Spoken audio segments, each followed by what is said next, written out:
김관진이 구속 11일 만에 석방됐어요. 이렇게 되면 이제 우리가 할 말이 많아지죠. 일단 김관진이 석방된 이유가 뭐예요? 피의자의 위법한 지시 및 공모 여부에 대한 소명의 정도, 변소, 항변이나 소명 등의 내용에 비춰볼 때 범죄 성립 여부에 대한 다툼의 여지가 있어 방어권을 보장할 필요가 있다. 주거가 일정하고 도망하거나 증거를 인멸할 염려가 있다고 보기 어렵다. 그러면 구속을 왜 했대요, 처음에? 같은 법원의 판단이 다른 거죠. 예. 일단. 판사가 다른가 본데. 이거 11일 동안 뭐 큰일이 있었던 것도 아니잖아요. 뭐 아무 일도 없었어요. 갑자기 큰 병이 뭐 생겼다거나 뭐 어디 부러졌다거나 뭐 부모님이 돌아가셨다거나 뭐 집안에 누군가 크게 아프다거나 뭐 아무 일도 없는데 이럴 거면 구속을 왜 했냐고 처음에. 발가락을 찧었나 봐.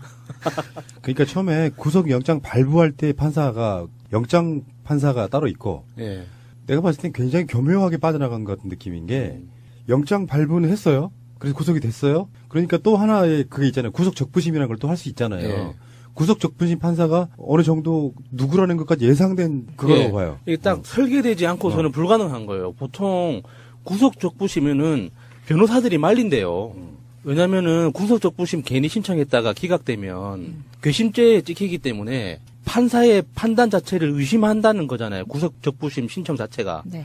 당신 판사의 판단이 잘못됐다고 문제를 제기하는 거기 때문에 괘씸죄까지 눈에 안 보이게 찍혀버리기 때문에 신청해달라고 변호사한테 이렇게 막 요구해도 변호사가 말린다는 거예요. 그 당시에 김관진의 영장을 발부했던 판사는 강부영 영장 전담 판사예요.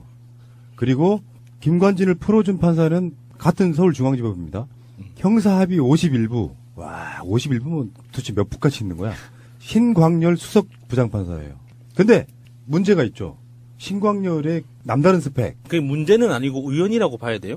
뭐라고 이게 문제는 이건 문제인데. 우연히 겹쳐도 안 되는 부분이에요. 그러니까 우리 입장에서는 그렇게 이야기할 수 있는 거죠. 이를테면 너무 겹치는 거야. 그 누구랑? 우병우랑. 우병우가 계속해서 빠져나갔던 부분이 뭔가 미심쩍다 이렇게 계속 이야기하고 있는 거잖아요. 민정수석으로 있으면서 국정원뿐만 아니라 사법부나 이런 데도 분명히 김기춘, 우병우 라인이 있을 거다라고 이야기를 하고 있는데 네. 공교롭게도 신광열도 마찬가지예요. 일단은 출생이 똑같습니다. 출생지. 경북 봉화. 그다음. 학력도 같죠. 서울대 법대. 그다음. 사법연수원 동기입니다. 우병우가 워낙에 일찍 사법고시를 패스했기 때문에 네. 선배인데 보통 사람들보다 2년 일찍 학교에 입학했다잖아요. 사법연수원 동기인 거 맞고요. 예. 그런 사람이 지금 이런 걸 결정을 했기 때문에 김관진의 범행은 이명박 때 이야기이긴 하지만 전반적으로 적폐들은 그렇게 한 뭉텅이로 묶여있다라고 보시면 될 것 같고 신광열 이 사람이 뭐 우병우한테 사주를 받아서 그런 이야기는 할 수 없는 거지만 그런 성향을 가진 판사인 것은 분명히 보인다라는. 예. 우병우가 뭐 박근혜 시절에 503호 시절에는 503호의 총애를 받은 건지 503호를 총애한 건지 모르겠지만 어찌됐든 권력의 핵심에 들어갔잖아요. 그런데 그 이전에 504호 예정인 사람 시절에는 그러지 않았거든요. 그런다고 봤을 때 제가 의심하는 바는 너무 이거는 우병우 쪽에 관계된 거는 무조건 빠져주는 그 현상에서 한 단계 더 나아서 야, 이거 우병우를 통해서 뭔가가 또 들어간 거 아닌가. 그러니까 이명박이 사실은 이제 지금 이게 이명박을 수사할 수 있는 커다란 하나의 고리가 지금 깨져가고 있는 거거든요. 이게 풀려나면서 얘네들이 신광열 판사가 얘기한 증거인멸의 우려가 없다. 이건 정말 말도 안 돼요. 이 정도 고위직을 지낸 사람이고요. 자기 밑에 있었던 실행범들이 다 구속돼서 지금 재판 중이고요. 처벌받았고 재판 중이고 이런 상황에서 명령권자인 자기가 1인지하 만인지상의 이 자리에 있던 사람이 빠져나가면 이거는 증거인멸하기 너무 쉬워요. 이 사람이. 그리고 대한민국의 모든 슈퍼마켓에 있는 번개탄 아직도 많이 남아있어요. 이거 어떡하려고 그러냐고. 미세먼지 때문에 안 된다니까요. 자꾸 그러면. 우리는 이런 의혹 제기할 수 있어요. 지금 어느 정도냐면은 검찰하고 법원하고의 갈등이 지금 극에 달한 상태거든요. 검찰 입장에서는 공수처 문제도 있고 그래서 예. 뭔가 열심히 해보려고는 해. 자기들 살아야 되니까. 의도적으로는 보면 그렇죠. 그래요. 그들의 필요성에 의해서라도 우리는 개혁이 도움을 받는다고 생각해요. 필요성 때문이라도. 의도가 나쁘다고 해서 우리가 그거를 반대할 이유는 없는 거라고 보고. 그 다음에 근데 법원 입장에서는 이런 게 있어요. 일단 대법원장이 김명수 대법원장이잖아요. 근데 보통 일반적인 시각은 대법원장 바뀌면 다 바뀔 거야 이렇게 생각하는 거 완전히 말도 안 되는 거고. 그렇죠. 더군다나 이따가 다시 이야기가 나오겠습니다만 대법원이나 또는 법원 자체는 어마어마한 개혁을 해야 될 대상 중에 하나인데 지금까지 아직까지도 법원에 대해서는 뭐 개혁을 한다라든지 이런 게 없잖아요. 뭐 풍지대처럼 이렇게 예. 돼버린 이런 부분인데 예전 같으면 대부분 다 정치인들은 무슨 법원에서 뭔가 판결이 나오면 법의 판단을 존중한다 이런 식으로 함부로 뭐 건드리지 못하는. 예. 그러니까 사법부가 정상적으로 존재한다고 하면 그 정상적으로 존재하는 사법부에 대해서 비난을 하면 안 되는 것이 사실 저는 도리라고 생각해요. 근데 사법부까지도 오염되어 있는 상태에서 여기에 대해서 수긍하고 가면 모든 것들이 그 사람들이 마치 전지전능한 신처럼 결정하는 상태가 되기 때문에 검찰 입장에서는 이제 노골적으로 어떤 불만 사항들이 드러나는 거예요. 법원이라는 게 그런 거잖아요. 아까 말한 것처럼 이 판사 다르고 저 판사 다른 이런 식으로 내놓기 시작하면 검찰이 공소 제기하거나 뭐 등등의 모든 것을 할 때 굉장히 혼란스러워지거든요. 우리가 바라보는 우리 입장에서도 법원을 어떻게 믿어요? 똑같은 사안에 대해서 두 개의 판결을 내놓는데 그걸 어떻게 믿을 수가 있겠어요? 국민 입장에서. 자기 스스로 권위를 스스로 부정하고 있는 거죠. 이번 사안에 대해서 사실은 제가 전에 방송에서도 한번 얘기한 것처럼 이 사법부는 참 건드리기 미묘한 존재라 공수처가 발족한 이후에 사법부는 건드려야 될 것 같다라는 그 말씀을 한번 드린 적이 있었는데 아마도 이번 사건으로 인해서 검찰에서 뭔가 건드릴 수 있는 여지를 준 것 같아요. 검찰이 사실 그 사법부를 건드리기는 굉장히 어렵거든요. 이건 왜냐하면 민주주의 국가에서 상권 분립된 상태에서의 판결을 중심으로 담당을 하는 사법부를 건드린다는 거는 검찰도 자신들의 입지가 좁아지거나 굉장히 장기적으로 사법부에 의해서 안티를 당할 가능성이 있거든요. 재판을 받을 때. 그렇죠. 예, 그렇기 때문에 건드리기 어려움에도 불구하고 아마도 내가 보기에는 이 검사들이 지금 그 칼을 갈 것 같아요. 어떤 부분이 칼을 가냐 하면 첫 번째가 국정원과 연관된 부분들을 먼저 팔 것 같아요. 그 부분에서 파서 분명히 이거는 사법부 적폐를 정리하고 가야 되는데 얘네들이 조용했으면 아마 내년 이후에 마지막으로 아마 사법부 적폐에 손을 댈 것 같은데 이렇게 조직적으로 준동을 하는 냄새가 난다 그러면 아마 그 시기가 앞당겨지지 않을까 싶은 생각이 좀 들어요. 이거는 검찰이 하고자 해서도 아니고요. 이거는 국민 감정이, 법 감정이, 국민들의 감정이 이거는 그냥 봐넘길 수가 없는 상태로 지금 가고 있는 거거든요. 아까도 얘기가 나왔지만 김관진 구속 이후에 달라진 상황이 없고 예. 공범에 대한 추가 수사가 예정돼 있는데 여기에 대해서 이런 식으로 석방을 해버리는 것은 상식적으로 납득하기 어렵다가 이제 그 검찰의 공식 반응이고 이 사건이 생각보다 좀 파장이 커질 수밖에 없는 게 김관진이 구속되고 그 상태에서 사실은 검찰 입장에서도 이명박의 소환 날짜만 내부적으로 이거 준비하고 있는 그러면 상황. 예. 근데 김관진 자체가 이렇게 풀려나 버리기 시작하면 이명박에 대한 조사가 스텝이 꼬여요. 꼬이죠. 예. 검찰이 좀 강력하게 나가려 그러면 구속영장 재청구해야 됩니다. 근데 한 발짝도 나가지 못한 상태로 똑같은 내용으로는 못하니까 저번에 우리가 국정농단 때 많이 봤잖아요. 추가적으로 뭔가 들어올 게 있으면 그 요건을 더 집어넣어가지고 구속영장 청구할 수 있는데 이 상태에서 지금 만약에 추가영장 청구했는데 또 풀려나버렸다. 이렇게 되면 이제 우리는 애써 그걸 담담한 척하지만 마치 이명박 그 시절에 사이버사라든지 국정원에 대한 수사에 좌초 이런 느낌으로 받아들일 수밖에 없기 때문에 그렇죠. 정치적 인물들에 대해서는 영장 청구나 이런 게 굉장히 신중해야 할 수밖에 없는 거예요. 맞습니다. 그리고 검찰 입장에서는요. 검찰이 뭡니까? 검찰은 범죄자들을 재판부에 재판해 주세요라고 기소하는 역할을 하는 거예요. 그 중간 과정이 뭐 조사하고 수사하고 하지만 재판부에 재판해 주세요 하고 이 사람이 범죄자로 이런 범죄를 저질렀기 때문에 처벌해야 됩니다라고 끝까지 강력하게 우기는 게 검사거든요. 검찰이거든요. 이런 검찰이 그런 과정을 밟아가는데 가장 핵심적인 사항이 구속영장이에요. 구속영장을 청구해서 받아들여지지 않거나 이렇게 도중에 풀려나거나 하면 검찰의 입장에서는 자존심에 가장 큰 타격을 받은 겁니다. 검찰의 존립 이유마저 이 검사들 지금 굉장히 아플 거예요. 본인들의 검사로서의 존립 이유마저 부정당하는 그런 상황이 온 거거든요. 이게 굉장히 이렇게 엄중한 상황입니다. 이게 그냥 단순히 구속영장의 건이 아니고 재판부, 사법부로부터 검찰이 그렇게 취급을 받는다라고 느낄 거예요. 그래서 이번 아마 지금 이게 내부적으로 굉장히 많이 아플 겁니다, 검찰이. 이명박을 제외하고는 가장 코어였거든요. 네. 마치 원세훈을 풀어주는 거나 똑같은 정도예요. 맞아요. 예, 1인지와 만인지상인데, 네. 예. 그 상태에서 지금 여기까지 왔다 보니까 확실히 느끼는 거네요. 역사는 반전을 할 수 있어야 돼요. 반면교사. 사법부 개혁에 대한 국민적 여론이 높아질 수밖에 없는. 네. 진짜 이제는 여의도와 서초동으로 이렇게 가서 촛불을 다시 들어야 될 것 같은 그런 느낌 정도예요. 사실 웬만한 증거들은 다 나왔거든요. 그렇죠. 그러니까 지금 겉으로 드러나는 거는 이번에 판단한 판사가 우병우랑 어떤 지인이기 때문에 우병우라는 이름이 떠올라서 우병우를 중심으로 우리가 의심을 하고 있는 거지만 김관진이라는 사람을 중심으로 보면 이 군이라는 이 눈에 보이지 않았던 정치 조직의 그 힘이 얼마나 강한가 하는 걸 한번 생각해 볼 필요도 있죠. 사실 김관진이 구속되면서 변호사들이나 이게 민주사회 민변에서 그 기대했던 거는 제보였어요.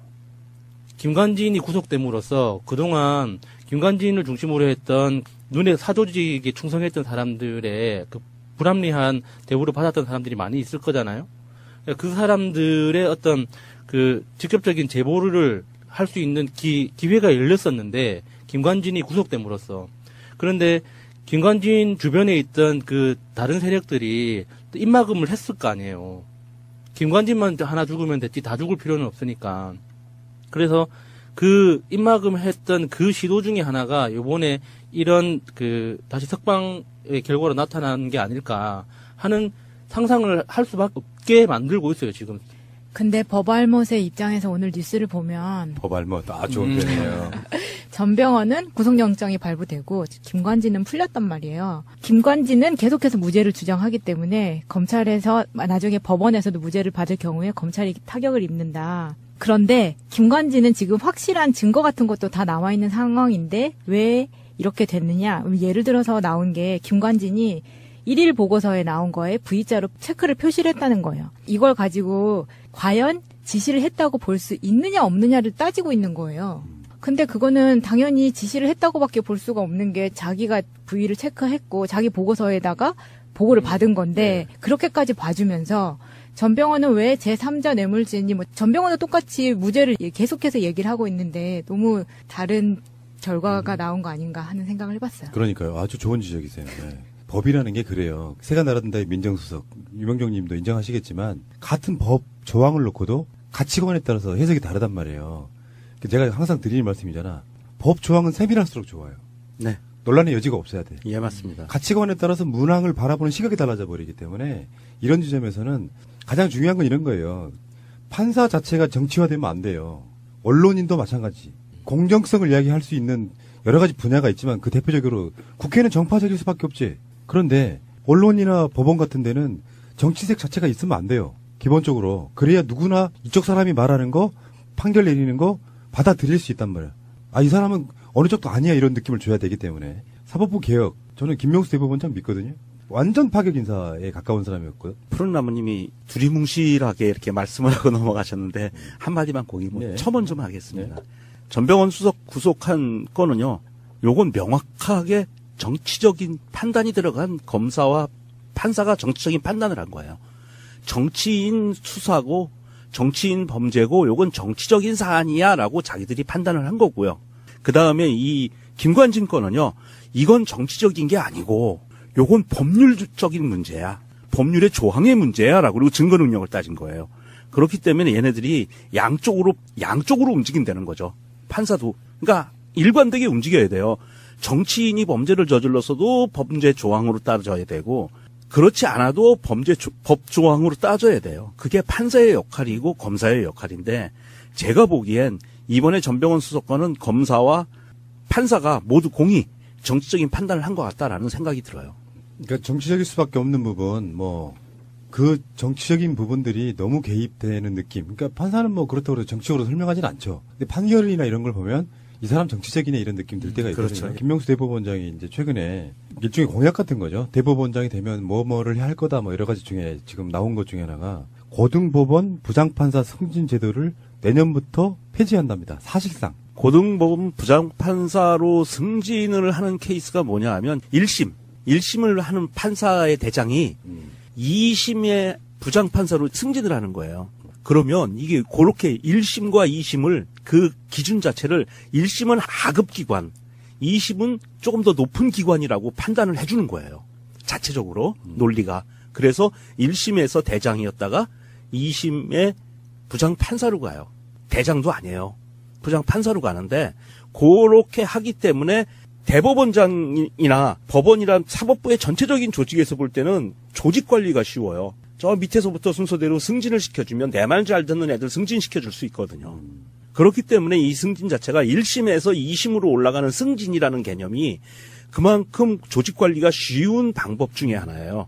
그래서 양승태 때는 보면은 그 승진을 자기 사람들로 하잖아요. 말 잘 듣는 사람들로. 법원 행정처. 그럼 민원인의 입장에서 지방법원, 그 다음에 고등법원, 그 다음에 대법원 예. 이렇게 되잖아요. 예. 그러면 지방법원은 각 지방에 있으니까 지방법원이라고 이름을 붙인 거고, 네. 그럼 고등법원에는 각 지방에도 고등법원들이 있어요? 그렇죠. 있죠. 아, 그러면은 대법원만 서울에 있고, 그렇죠. 아. 아니 그 고등법원이 각 지방에 다 있는 건 아니에요. 지금 그러니까 예를 들면 광주 쪽 같으면, 그러니까 호남 쪽 같으면 광주에 하나. 네. 아. 거기 제주도까지 포함돼요. 이제 광역, 그렇죠. 광역으로 가죠. 아. 그리고 광역도 좀 큰 광역 개념이에요. 예. 그리고 이게 지방법원, 고등법원 이게 일본 말이에요. 우리나라에서 쓰면 안 돼요, 이거. 우리는 우리 사법부 적폐 중에 하나인데 언어를 고등법원이라는 거, 고등경찰, 뭐 고등검찰 그랬었어요. 그렇죠. 일본 아니, 애들이. 그렇게 따지면은 지금 지방법원도요 중딩법원이에요. 그래서 우리 그 사법적인 언어로 우리 사법부에서 쓰는 언어들이 있어요. 1심 법원, 2심 법원, 광주 지역 1심 법원, 그 다음에 뭐 호남권역 2심 법원 이렇게 쓰면 돼요 말을. 그래서 지금 이 김명수 대법원장이 추진하고자 하는 것은 1심 법원에서 2심 법원으로 승진해서 그게 줄 세우기, 계단식 승진 시스템을 가자는 게 아니고 1심 법원은 1심 법원 역할을 하고 2심 법원은 2심 법원 역할을 하는 평생 동안 거기에서 짱 박혀서 그 역할을 충실히 해라. 이 얘기거든요. 그런 정책으로 가기 위한 전 단계예요. 그렇게 보시면 쉽고요. 그러면 무슨 결과가 나오냐면 1심 법원이라고 하더라도 그게 하위 직급이 아니라 치열하게 맨 처음 그 피고나 피고인, 원고나 원고인과의 그 다툼이 벌어지는 건 현장에서 치열하게 법리 논쟁을 벌여서 이게 유무죄를 가려내는 역할을 맨 처음 해라. 좀 구멍이 큰 채 같은 역할을 해라. 라는 역할을 주는 거거든요. 그래서 1심과 2심을 그렇게 계단처럼 이렇게 줄 세우기 하지 않겠다라는 의지의 표명이에요, 이거는. 이런 식의 조직에서의 적폐청산이 좀 깝깝한 게 뭐냐면은 김명수 같은 사람이 대법원장으로 오면 양승태처럼 안 한단 말이에요. 자기 인사권을 포기하는 거잖아요. 어떻게 보면. 그렇죠. 예, 제일 큰 거 포기할 포기하는 수 거죠. 있는데 네. 그러니까 적폐 세력들은 이걸 갖고 악용을 하는 거예요. 니들 민주화 한다며. 그리고 지 마음대로 하는 거야. 내가 봤을 땐 그래요. 김명수 대법원장이 아닌 상태에서 지금 신광열 그런 식의 판결까지는 아니죠. 구속 적부심이. 그러니까 판결이라고 부를 수도 있고. 예. 심사 뭐 이런 거에 있어서 그런 결과가 저는 안 나온다고 봐요. 윗선을 계속 눈치를 보는 그런 분위기라 그러면 정권의 의도에 맞게 해주면 돼요. 그렇죠. 예. 대법원장이 사법 권력에 있어서의 민주주의와 내 권력 내려놓기와 진짜 민주화를 시키겠다고 하면 이런 식으로 엇박자 내는 애들이 나오는 거예요. 악용해 먹는 거지. 맞아요. 그리고 지금 현재 사법부의 시스템은요. 대놓고 얘기하면 전국 평검사 회의가 있잖아요. 그 사람들을 대부분 제외하고 나면 양승태까지 이어나왔던 줄 세우기의 줄 그 라인에 다 서 있는 판사들이에요. 과거 그 사법부에서 대법원장을 중심으로 해서 쭉 법원행정처 그 다음에 줄 쭉 서 있잖아요. 그럼 우리가 흔히 얘기하는 2심 법원, 1심 법원까지 맨 마지막까지 이게 줄이 쭉 서져 있어요. 조직 체계가. 그러니까 그 줄도 이제 사법부 이야기를 많이 듣다 보면은 정말 적폐라고 느끼는 게 파견지를 보고 성적을 추론할 수 있잖아요.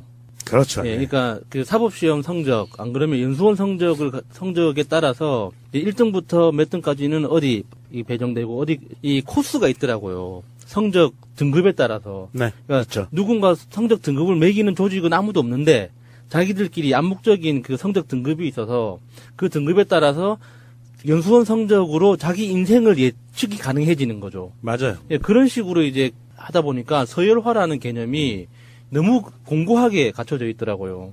그럼 어떻게 할 거냐, 그 다음에. 고등법원 부장판사 승진제도를 없앤다는 건 어떤 개념이 되냐면은 지방법원에서 열심히 해가지고 충성 잘하면 고등법원 부장판사 시켜준다는 거 아니야. 그렇죠. 저런 예. 개념이. 근데 이제 이게 뺑뺑이가 어떻게 되냐면 지방법원은 지방법원에서만 노는 거야. 맞아요. 올라갈 일이 없어지는 거고 예.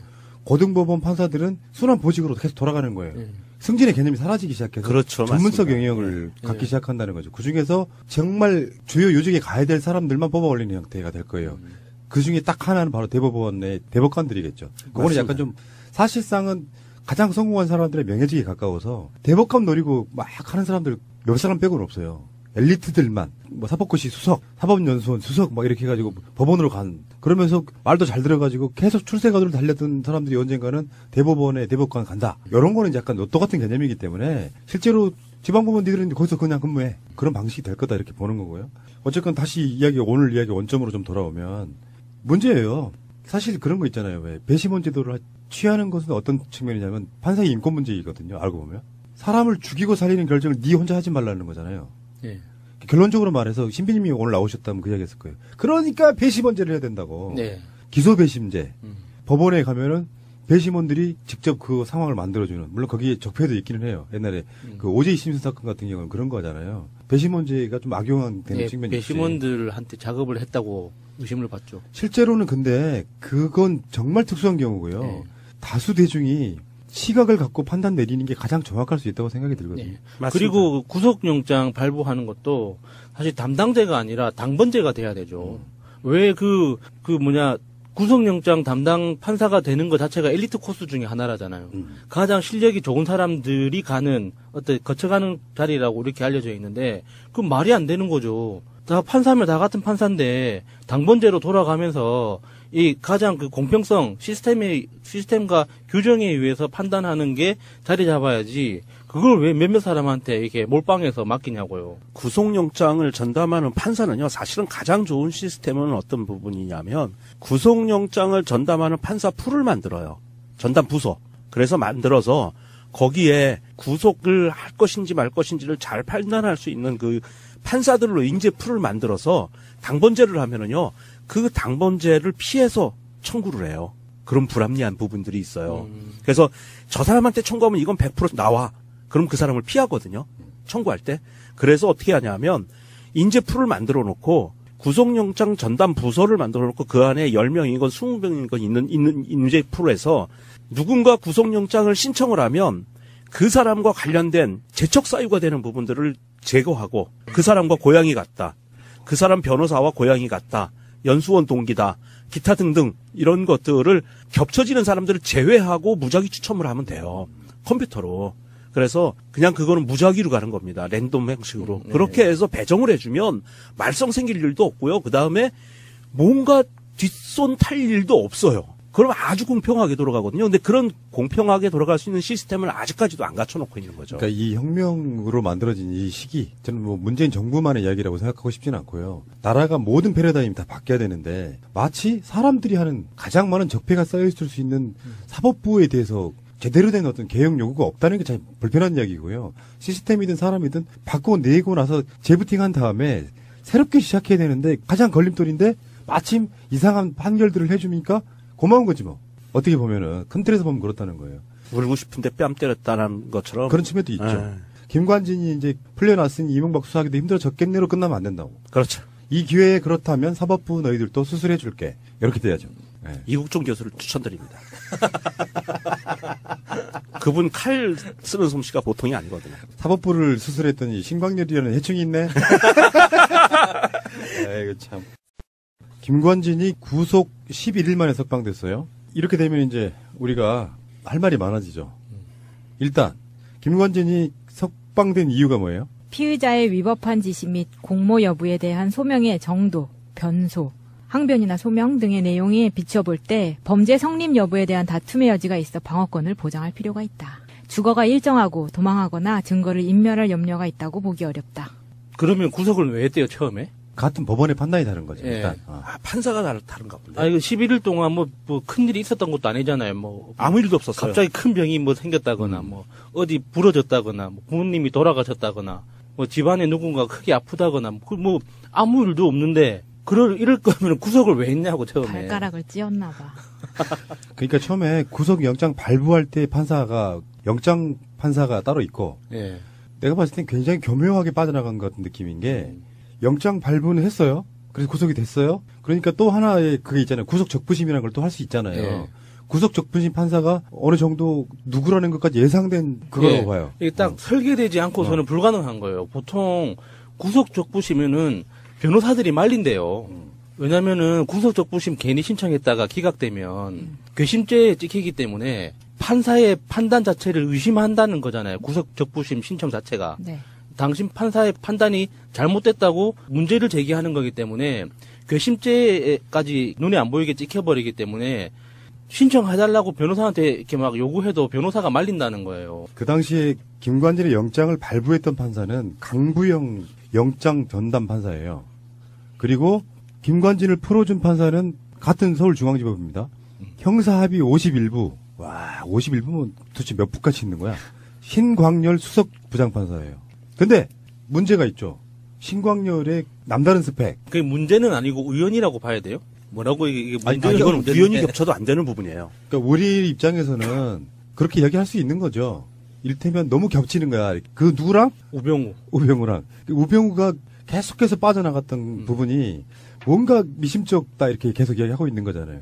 민정수석으로 있으면서 국정원뿐만 아니라 사법부나 이런 데도 분명히 김기춘, 우병우 라인이 있을 거다라고 이야기를 하고 있는데 네. 공교롭게도 신광열도 마찬가지예요. 일단은 출생이 똑같습니다. 출생지 출생지. 경북 봉화. 그다음 학력도 같죠. 서울대 법대. 그다음 사법연수원 동기입니다. 우병우가 워낙에 일찍 사법고시를 패스했기 때문에 네. 선배인데 보통 사람들보다 2년 일찍 학교에 입학했다잖아요. 사법연수원 동기인 거 맞고요. 예. 그런 사람이 지금 이런 걸 결정을 했기 때문에 김관진의 범행은 이명박 때 이야기이긴 하지만 전반적으로 적폐들은 그렇게 한 뭉텅이로 묶여있다라고 보시면 될 것 같고 신광열 이 사람이 뭐 우병우한테 사주를 받아서 그런 이야기는 할 수 없는 거지만 그런 성향을 가진 판사인 것은 분명히 보인다라는. 예. 우병우가 뭐 박근혜 시절에 503호 시절에는 503호의 총애를 받은 건지 503호를 총애한 건지 모르겠지만 어찌됐든 권력의 핵심에 들어갔잖아요.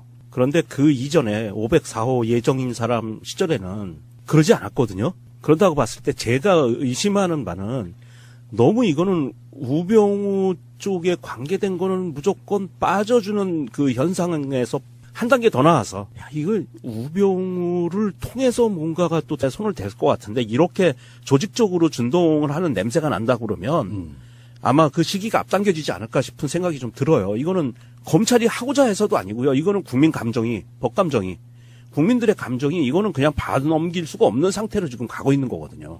아까도 얘기가 나왔지만 김관진 구속 이후에 달라진 상황이 없고 예. 공범에 대한 추가 수사가 예정돼 있는데 여기에 대해서 이런 식으로 석방을 해버리는 것은 상식적으로 납득하기 어렵다가 이제 그 검찰의 공식 반응이고 이 사건이 생각보다 좀 파장이 커질 수밖에 없는 게 김관진이 구속되고 그 상태에서 사실은 검찰 입장에서도 이명박의 소환 날짜만 내부적으로 이거 준비하고 있는 그러면 상황. 예. 근데 김관진 자체가 이렇게 풀려나버리기 시작하면 이명박에 대한 조사가 스텝이 꼬여요. 꼬이죠. 예. 검찰이 좀 강력하게 나가려 그러면 구속영장 재청구해야 됩니다. 근데 한 발짝도 나가지 못한 상태로 똑같은 내용으로는 못하니까 저번에 우리가 국정농단 때 많이 봤잖아요. 추가적으로 뭔가 들어올 게 있으면 그 요건을 더 집어넣어가지고 구속영장 청구할 수 있는데 이 상태에서 지금 만약에 추가영장 청구했는데 또 풀려나버렸다. 이렇게 되면 이제 우리는 애써 그걸 담담한 척하지만 마치 이명박 그 시절에 사이버사라든지 국정원에 대한 수사에 좌초 이런 느낌으로 받아들일 수밖에 없기 때문에 그렇죠. 정치적 인물들에 대해서는 영장 청구나 이런 게 굉장히 신중해야 할 수밖에 없는 거예요. 맞습니다. 그리고 검찰 입장에서는요. 검찰이 뭡니까? 검찰은 범죄자들을 재판부에 재판해 주세요라고 기소하는 역할을 하는 거예요. 그 중간 과정이 뭐 조사하고 수사하고 하지만 재판부에 재판해 주세요 하고 이 사람이 범죄자로 이런 범죄를 저질렀기 때문에 처벌해야 됩니다라고 끝까지 강력하게 우기는 게 검사거든요. 검찰이거든요. 이런 검찰이 그런 과정을 밟아가는데 가장 핵심. 사법부에 대해서 비난을 하면 안 되는 것이 사실 저는 도리라고 생각해요. 근데 사법부까지도 오염되어 있는 상태에서 여기에 대해서 수긍하고 가면 모든 것들이 그 사람들이 마치 전지전능한 신처럼 결정하는 상태가 되기 때문에 검찰 입장에서는 이제 노골적으로 어떤 불만 사항들이 드러나는 거예요. 법원이라는 게 그런 거잖아요. 아까 말한 것처럼 이 판사 다르고 저 판사 다른 이런 식으로 내놓기 시작하면 검찰이 공소 제기하거나 뭐 등등의 모든 것을 할 때 굉장히 혼란스러워지거든요. 우리가 바라보는 우리 입장에서도 법원을 어떻게 믿어요? 똑같은 사안에 대해서 두 개의 판결을 내놓는데 그걸 어떻게 믿을 수가 있겠어요? 국민 입장에서. 자기 스스로 권위를 스스로 부정하고 있는 거죠. 이번 사안에 대해서 사실은 제가 전에 방송에서도 한번 얘기한 것처럼 이 사법부는 참 건드리기 미묘한 존재라 공수처가 발족한 이후에 사법부는 건드려야 될 것 같다라는 그 말씀을 한번 드린 적이 있었는데 아마도 이번 사건으로 인해서 검찰에서 뭔가 건드릴 수 있는 여지를 준 것 같아요. 검찰이 사실 그 사법부를 건드리기는 굉장히 어렵거든요. 이건 왜냐하면 민주주의 국가에서 상권 분립된 상태에서의 판결을 중심으로 담당을 하는 사법부를 건드린다는 거는 검찰도 자신들의 입지가 좁아지거나 굉장히 장기적으로 사법부에 의해서 안티를 당할 가능성이 있거든요. 재판을 받을 때. 그렇죠. 예, 그렇기 때문에 건드리기 어려움에도 불구하고 아마도 내가 보기에는 이 검사들이 지금 그 칼을 갈 것 같아요. 어떤 부분이 칼을 가냐 하면 첫 번째가 국정원과 연관된 부분들을 먼저 팔 것 같아요.